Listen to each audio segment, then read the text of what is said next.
Hey there, YouTubers. Man,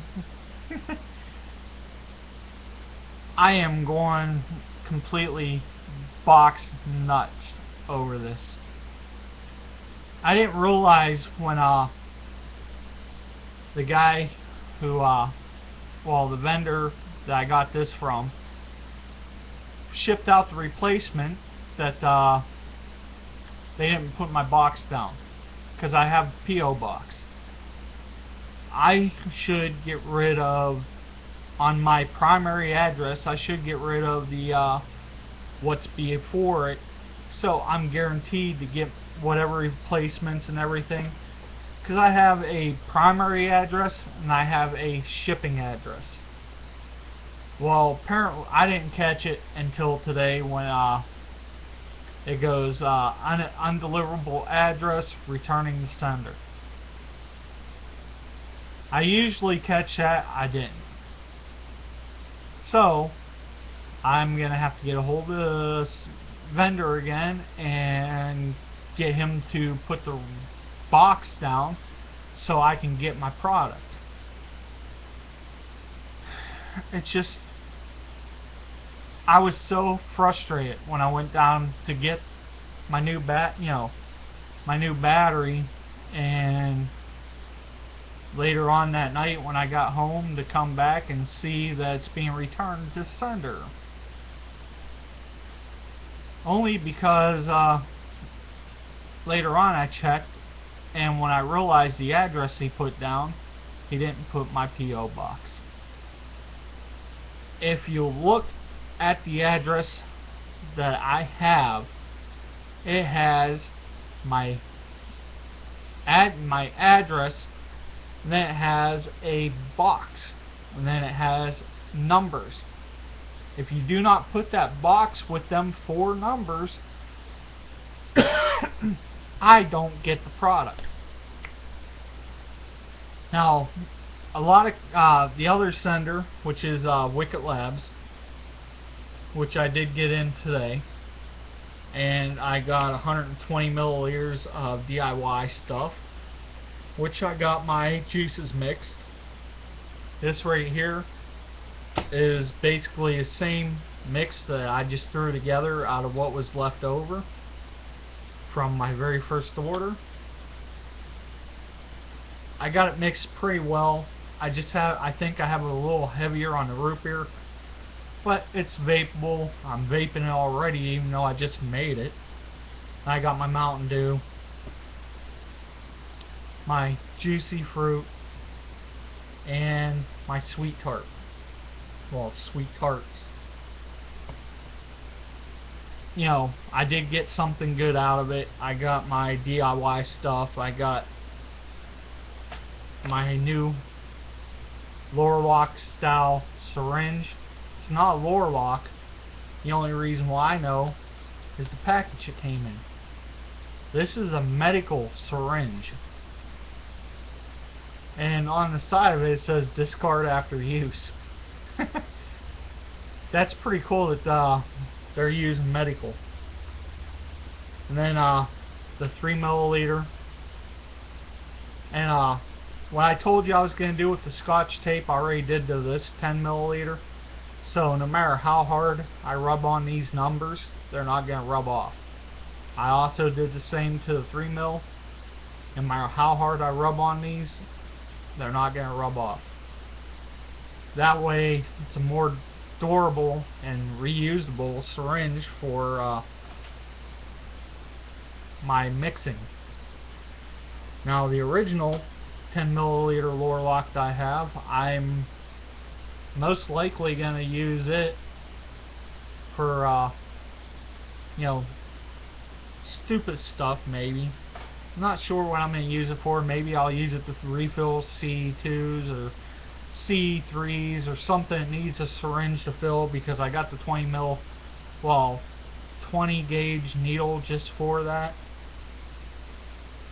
Now I did get another one of these in this 1 mil and 3 mil. I'm gonna probably clean them all out because I used them to keep the flavors from juices away from each other. Now the only one that I didn't keep the flavors away because I knew I was going to mix them is this one. And I did just mix up like a 5 milliliter of just plain root beer. But Lizard Labs, last time I didn't catch it with them either until it got here, and then everything happened. But you know, they sent out, I let them, notified them that day, they sent out another order. I got it.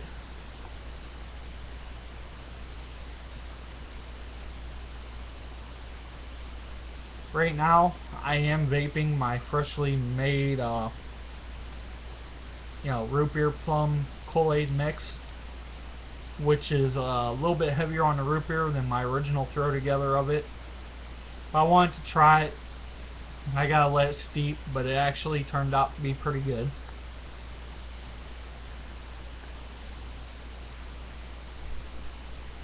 I actually like it with a little more root beer than what it originally had.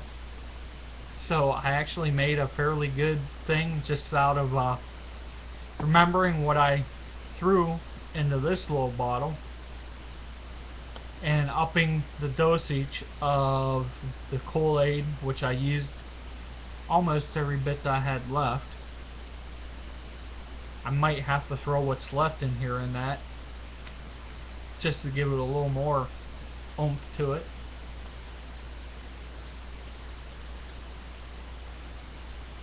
Oh yeah. Huh. Whew. Man, you can tell. Dry hit. Ugh.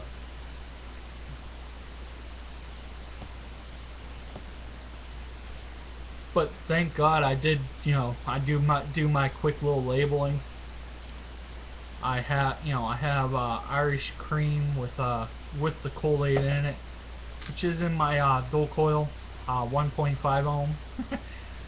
And everybody knows this will not work on a Pervari unless it's at 4.5 volt. Well, I only vape with it at 4.8 volts, so it ain't too far off from what I normally vape it at. I do vape it at 3.7 volt just for the heck of it.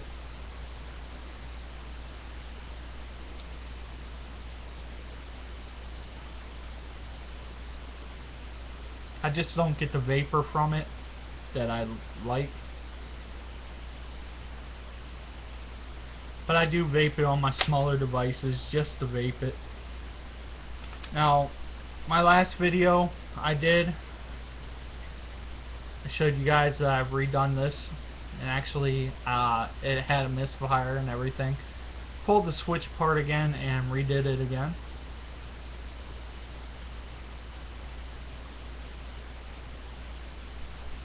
This is my original Super Shorty Cardo, which is almost 8 weeks old itself. And as you can see, I've actually tore it apart and redid it again. But I am kind of disappointed I didn't catch the address thing on the package with the replacement battery coming in. But oh well, it happens. I might just tear into it and figure out what's going on with it, why it's not working, and try and fix it. I'm not sure yet. Or I might take parts from it and fix my original Joyetech Ego C twist internals, because where the heck are they? Oh, come on, I can't find them now. I did have original Joyetech Ego C twist. That's the battery I have in here right now. It's in better shape than the battery I had in it. Okay. Where the heck did I put my genuine Joyetech stuff? should be on this desk somewhere.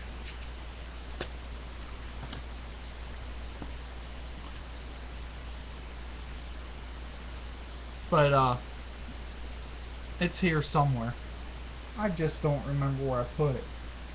But here is the twist bottom off it. And as you can see, they're pretty much the same. Well, they look the same at least. I didn't realize there was an O-ring on that. Huh. I got the Genuine Joytech Ego C twist from the same company I got this from. But it was a little over a month old when it died. But as everybody knows, I know it was my fault. I'm just bugging out that I cannot find the parts to my original Joytech. That's why I put them over here. This is the actual board from the battery, which is protection circuit, which the potentiometer connects to it, the original battery connects to it, and then it all comes up and connects to the board. If I can find a resistor to replace the one on this, I could repair this. And then if I do that, I'm going to buy a box like this, and I'm going to make a box mod out of it and put probably going to go with 2 IMR 600 milliamps in parallel, like this is with the lithium ions. That way I got 1200 milliamps on an Ego twist style setup. It's just not going to have a twist. As you guys seen my last video, I could actually tell by just looking at the potentiometer what voltage I'm set at. So if I can't get a hold of this seller and figure out if he could actually send it to my P.O. box, the replacement, once it gets back, I want him to check and make sure it's working still, because I don't trust the USPS with the way I've been getting stuff from them. So thanks for watching. Sorry about me rambling on, vape on. Catch you guys later.